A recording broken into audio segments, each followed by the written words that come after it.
dari lingkungannya kayak gini. Dia anak dari arsitek juga, bapaknya arsitek.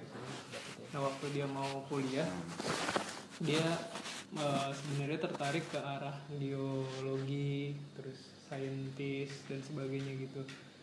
Cuma dia bingung antara mau masuk situ apa arsitek. Akhirnya dia tetap masuk arsitek, tapi dia tetap menggiati hobinya sebagai geologi. Dia suka naik gunung, dia suka hiking, suka main ini ski, pergi ke gunung kayak gitu-gitu. Akhirnya itu menurut dia mempengaruhi juga dirinya. Terus dia sering berinteraksi sama craftsman yang kerja sama bapaknya, udah ngerti tentang kayak gitu-gitu.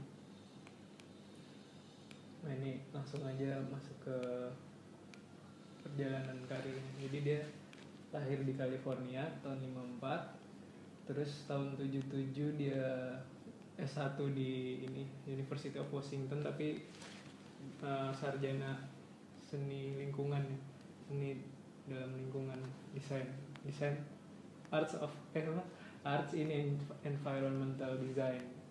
Terus habis itu dia lanjut lagi master di situ juga, itu baru yang arsitekturnya. Nah baru tahun 86 dia langsung join Olson Kundik Architects. 10 tahun kemudian dia jadi partner, dan sampai sekarang ada 150 award AIA yang udah dia terima. Ini pembagiannya gini, jadi pertama dia waktu join Olson Kundik tuh udah umur 44 sebenarnya. Jadi setelah S2 join ke Olson Kundik. Terus proyek pertamanya studio house ini di 2 tahun pertama dia kerja. Terus 10 tahun kedua kerja, proyeknya banyak banget, ada beberapa award kayak yang ini River Cabin dia dapat, terus Copper Hewitt National Design Museum, yang Delta Shelter ini juga dapat award, Montecito Residence nanti dijelasin. Terus ini Rolling Woods yang bisa bergerak, shelter yang bisa jalan-jalan itu, Art Stable, sampai terakhir ini Art Stable-nya dapat award di umurnya yang sekarang umurnya 66 dia. Saya cerita tentang kantornya dulu, tentang kantor Olson Kundik. Sebenarnya ini sebuah firma di sebuah kota, konteksnya urban di Seattle gitu. Dia tempatnya tuh menempati bangunan bekas pabrik sepatu Olson Kundik ini. Nah pabrik sepatu ini diintervensi dengan desain-desain dari, kebanyakan pengaruhnya justru dari Kundiknya gitu. Jadi di dalamnya nih kalau kita lihat itu intervensinya minimum ke intervensi ke bangunan tuanya itu minimum, seminimal mungkin dikurangin sama mereka. Jadi cuma memperluas bukaan, terus ducting diekspos, terus lantai juga pakai batu rata-rata gitu. Ini suasana ruang kerjanya, ini suasana ruang marketnya. Jadi funky ya, psychedelic ngomong gitu. Nah ini, jadi ini masih asli semuanya, batu-batunya cuma bukaannya yang diatur. Nah terus ini yang menarik, jadi si Tom Kundik ini kerjasama sama seorang gismologis namanya ini Phil Turner, ini gismologis. Jadi dia bikin skylight yang bisa dibuka tutup di kantornya.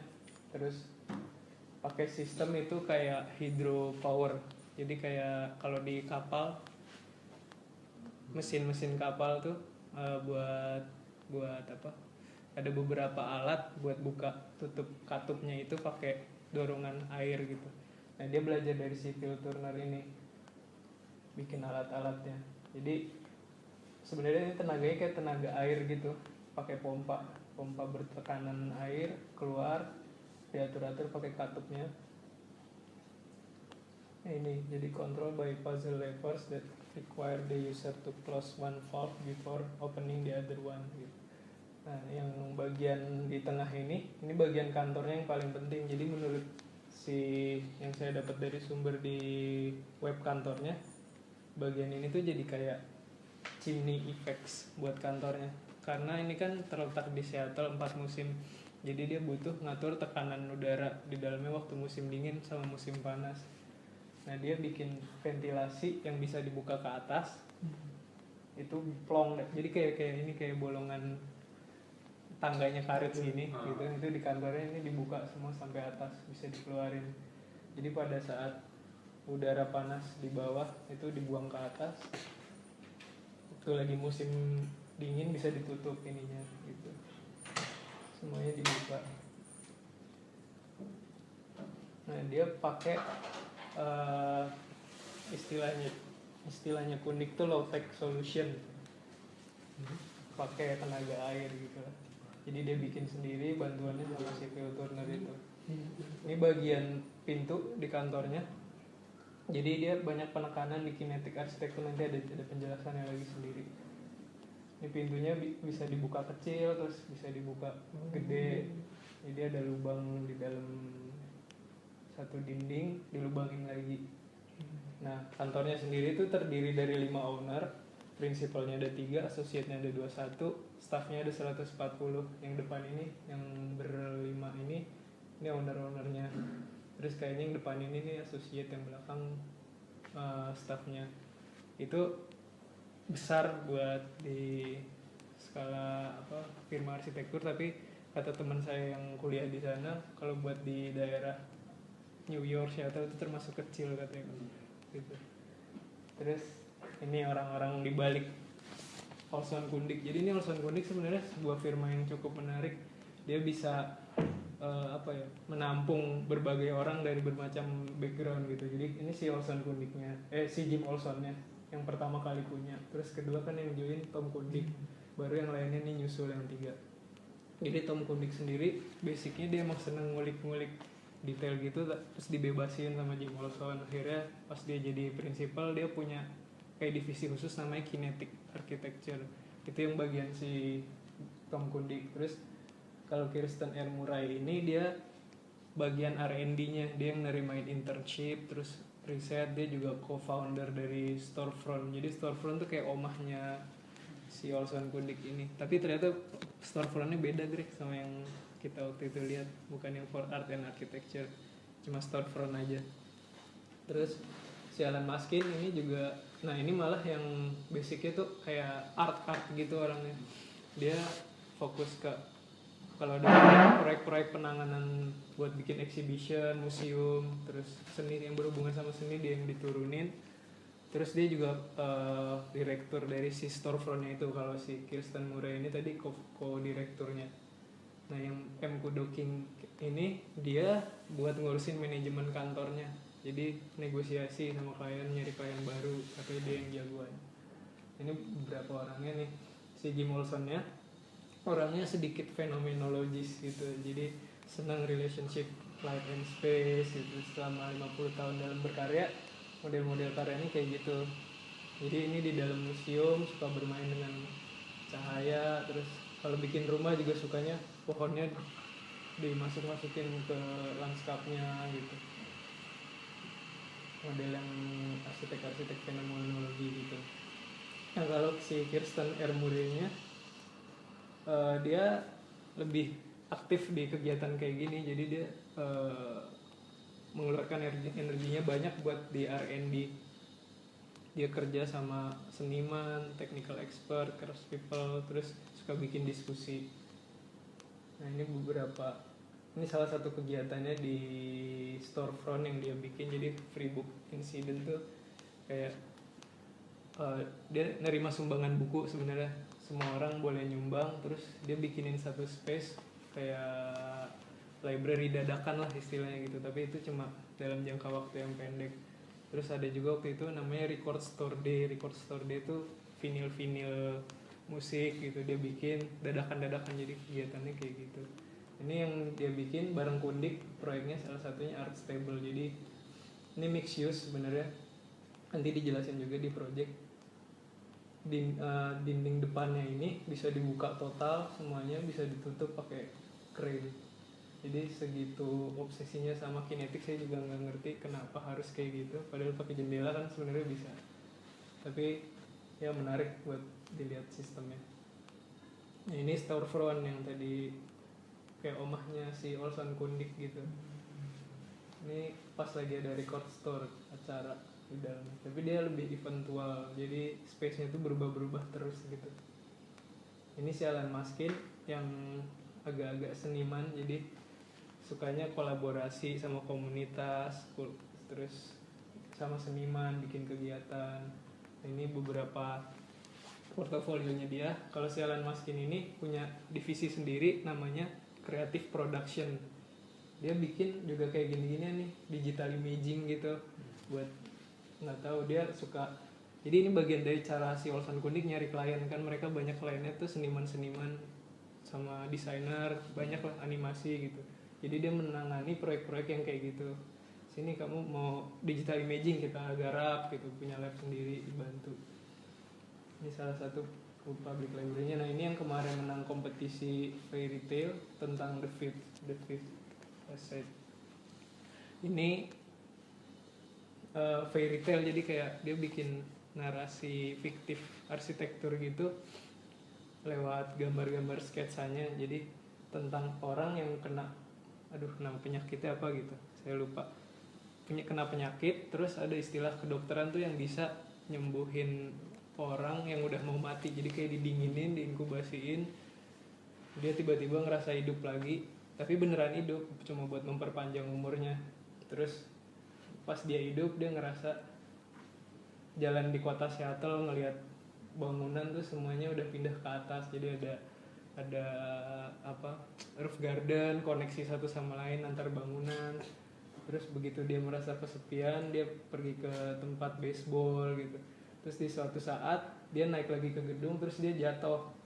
Nah terus ini ulang lagi ke sini hidupnya. Jadi kayak looping gitu, kayak Inception. Dia bikin cerita tentang arsitektur yang fiktif.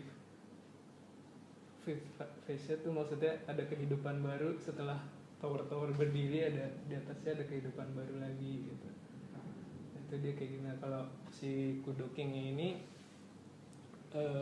banyak nanganin art kolektor gitu, negosiasi sama klien, manajemen dan spesialisnya di residensial. Ini beberapa karyanya dia, banyaknya rumah-rumah. Ada satu museum, ini sebenarnya digarap bareng-bareng sih mereka berlima. Oke, kita masuk ke karyanya aja.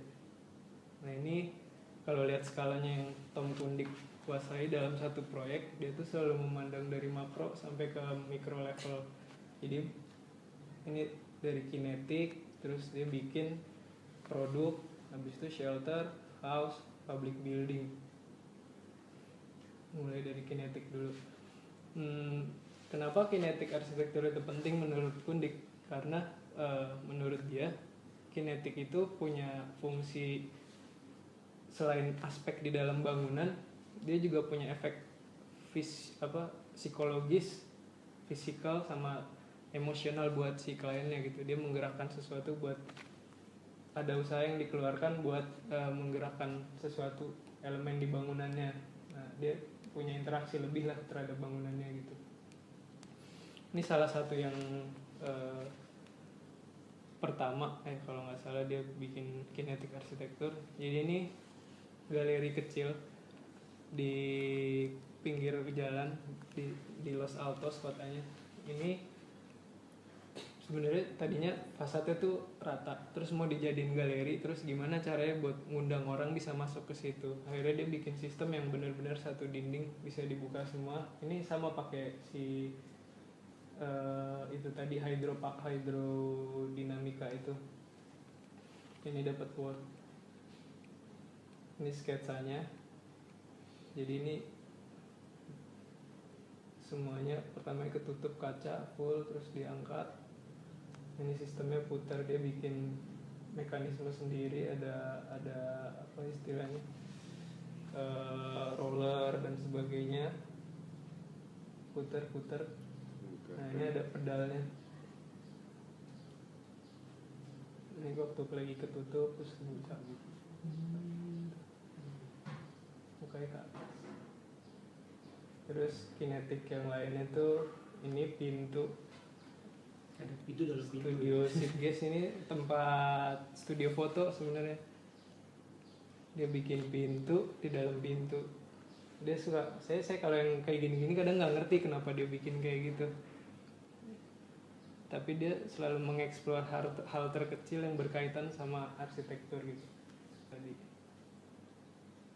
Nah, produk dalam satu sesi interview dengan ada wartawan di sini, dia bilang kenapa kamu suka bikin produk-produk gitu. Ternyata produk yang dia bikin itu based on architectural project sebenarnya buat kebutuhannya dia. Nah, tapi begitu dia bikin produk, dia nggak cuma bikin satu produk buat satu project terus selesai. Jadi dia punya kayak katalog produk yang udah pernah dia bikin, terus dia pasarin lagi dan ternyata ada yang mau gitu ceritanya. Ya ini, jadi dia nggak memposisikan sebagai product designer sebenarnya, approach-nya tetap arsitektural. Ini bis and roll collection, jadi biasanya dia bikin roda-roda buat dorong meja, buat mindahin kursi gitu. Terus ini kabinet yang dia bikin, sampai handle ini dia desain sendiri. Ini cuma door knocker gitu buat ngetok pintu. Tahu. Ini handle Kadang penting gitu. ini sliding door, dicoak ke dalam terus digeser gitu. Ini entry door handle set, ini handle biasa cuma dibikin bulat. Interview, apakah kamu ini yang ngerti digital? Enggak gitu. Jadi sebenarnya dia merasa itu penting tapi dia nggak bisa gitu. Terus di kantornya ada 3D printing nggak? Di kantor ada tapi saya selalu nyuruh orang gitu buat ngerjainnya. Ternyata karena dia gaptek suka ngulik-ngulik gitu, lucu sih. Terus shelter, nah ini yang macro to micro phenomenon. Jadi kita punya menurut Kundik kita punya big ideas, tapi di waktu yang sama ada satu enjoyment buat ngerjain itu sampai ke detailnya, sampai ngedevelop di hal yang paling detail. Misalnya kayak shelter yang dia bikin, ini sebenarnya cuma 2 shelter dari banyak shelter yang dia bikin karena proyeknya banyak banget. Nah, ini di Olympic Peninsula, jadi ada nama sungai Sol Aduk. Sol Aduk ini kalau misalnya lagi musim hujan dia banjir sampai sini, tapi si pemilik shelter ini mau punya shelter di situ buat mancing gitu kalau lagi musim banjir, tapi pas lagi musim biasa juga dia pengen punya bisa istirahat. Yang punya shelter ini kalau nggak salah itu nelayan sih, fisherman. Nah terus idenya simpel banget sih, cuma fungsinya cuma kitchen living yang digabung, terus bathroom deck gitu, terus upper floornya ya buat tidur gitu. Kalau lihat plan-plannya Kundik emang simpel. Nah ini idenya cuma si depannya ini bisa dibuka, tapi pas si penghuninya lagi pulang ke rumahnya ini kan kosong dalam jangka waktu lama, ditutup benar-benar cuma kayak box gitu, nggak ada yang tahu dalamnya apa. Tapi pas dia datang bisa kebuka, exposure-nya maksimum. Ini dalamnya mezzanine, buka tutup. Terus yang kedua Delta Shelter juga mirip kayak tadi. Ini kasusnya juga katanya sih suka banjir di sini, tapi ini dengan desain pendekatan yang berbeda. Kalau tadi cuma kotak, yang Delta agak kompleks bentuknya. Jadi dia bisa dibuka di 4 sisinya. Tek. Jadi bukanya ke atas. Sistemnya sama, dia pakai bantuan si gizmologis yang tadi. Di sketsanya sih bukanya ke atas, tapi kenyataannya geser sih. Nah terus house and cabin. Ya ini dia punya prinsip namanya PUP, personal, universal, habis itu back to personal. Jadi lihat dulu site-nya kayak apa, terus habis itu expose keluar gitu semaksimum mungkin, habis itu balik lagi kita physical gimana sih rasanya gitu. Nah ini 2 proyek juga bangunan residensial yang saya pilih karena menurut saya yang paling ekstrim gitu, bisa dibuka semuanya. Ini shadow box namanya. Ini shadow box terletak di daerah kayak Rocky Mountain gitu, banyak angin, terus suhunya juga ekstrim. Nah kalau lihat plannya ya gini, jadi ada living, terus sini ada kamar mandi, ini ada carport, di sini ada kamar tidur, terus ini ruang makan kalau nggak salah, ada perapian di tengah-tengahnya ini yang bulat ini. Nah ini yang keren, di tengahnya ada perapian, kalau dibuka jadi kayak gini. Jadi ini pinggir-pinggirnya ini pintu geser sebenarnya. Jadi kayak ada cahaya di tengah, pas dibuka ya udah ini dalamnya masuk gitu. Pas ditutup jadi kayak gini, tipis gitu. Nah ini si toiletnya yang tadi dibuka ke atas pakai sistem yang sama. Nah si Kundik tuh selalu bikin mock-up 1:1 dulu dengan fabrikator yang tadi 12 Avenue itu, karena benda-benda ini kan sangat beresiko kata dia, jadi harus benar-benar dicoba, kalau udah berhasil baru dipasang. Ini pas ke expose keluar. Terus yang kedua chicken point cabin, ini juga dapat award banyak. Ini rumah isinya ada 2 anak, sama satu suami istri gitu. Ini terletak di pinggir danau. Nah si Kundik tuh pengen ini expose benar-benar ke danaunya gitu, orang bisa keluar. Tapi karena di satu musim angin dari luar juga bisa kencang masuk ke dalam, jadi pengennya bisa ditutup yang expose ke danau itu. Nah ini tektonikanya gini, jadi ada pintu gede, ada jendela gede, terus ada cerobong, cuma gitu doang ide besarnya. Nah plannya juga simpel, di pintu gede ini entrance, terus ada tangga di tengah kalau mau langsung ke atas. Sini ada kitchen, kamar tidurnya ada satu foyer gitu, connect ke sini sama ke sini. Ada kamar anaknya 2. Terus di lantai atasnya ada kamar tidur 1 lagi, sama kamar mandi. Potongannya gini, ini yang bisa dibuka.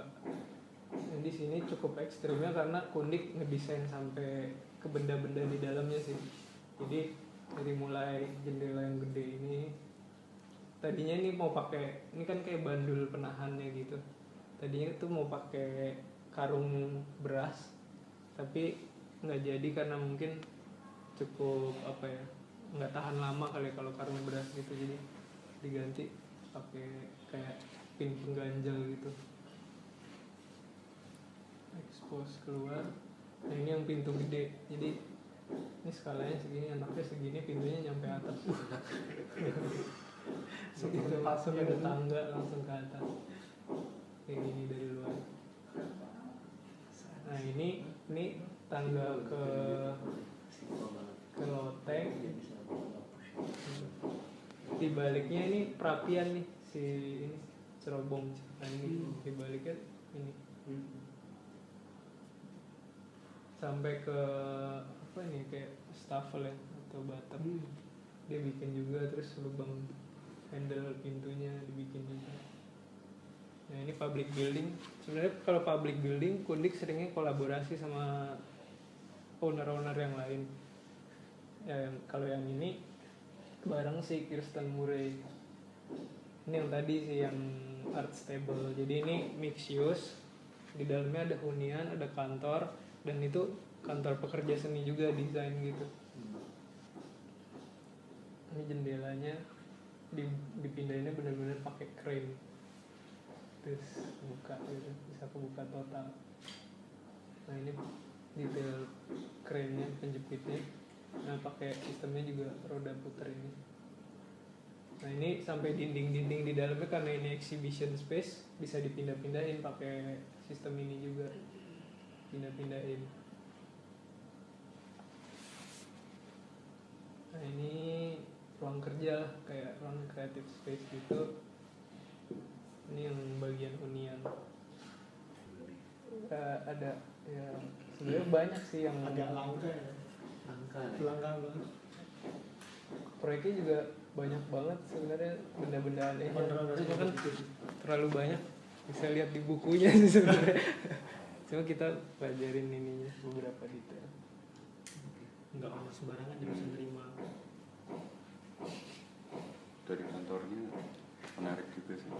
Kantornya Dari jadi mana? kantornya itu kan ada banyak tuh 5 prinsipal, tapi kemungkinan dialog itu ketika proyek kan banyak, tapi mereka sendiri juga beberapa kan dibikinin divisi-divisi, jadi mereka ketika Jelas sebenarnya. ada fokus sendiri, terus terbuka sama kolaborasi juga. Si Kundik juga bisa eksplorasi sejauh ini sih. Dia punya satu ini sendiri, koleksi sendiri bekas-bekas benda yang pernah didesain Kundik, fabrikator skala besar. Terus dia kolaborasi juga sama artis, seniman, desainer, karena industri ininya udah hidup di sana, industri kreatifnya. Jadi bisa jalan lah firmanya. Terus dia membatasi skala proyeknya tuh, si Olson Kundik tadi lupa cerita, membatasi skala proyeknya ya paling banyak di residensial, kalau public building ya museum, art gitu, karena pengen portofolionya terus berjalan katanya gitu. Jadi udah bisa sampai saat itu ya berarti dia udah bisa merasa proyeknya itu portfolio. Dia baru mulai gabung umur 44. Kalau tadi Sebelum kita kan gabung namanya cerita-cerita. apa? Arsitektur. Soundberg, Olson Soundberg Oh. Architects. Berarti masih si Jim Olson Jim sendiri. Olson sendiri. Lalu Kundik gabung dan 3 nyusul ya. Pas dia gabung ganti nama tuh. Olson Kundik. Ganti namanya nggak tahu ya kapan, tapi sekarang namanya jadi Olson Kundik. Ini rumah jadi kayak mesin sih. Ini kayak mobil Mesin. gitu kan nih. Mekanikal semua Maksudnya, sih ya. mobil isinya. kan tadi sebelumnya gerobak gitu. Ya masih yang simple mungkin kayak apa sepeda, tapi itu di develop begitu pelan-pelan. Kalau rumah kan sekarang masih box gitu. Mungkin kalau gedung-gedung udah di develop lebih lanjut ke teknologinya. Ini kalau dia pendekatannya kan ke si kinetik tadi gitu, banyak mekanik apa gitu segala macam. Developnya ke sana. Mungkin ada yang develop rumah sekarang ke lebih ke digital, lebih ke apa. Keren.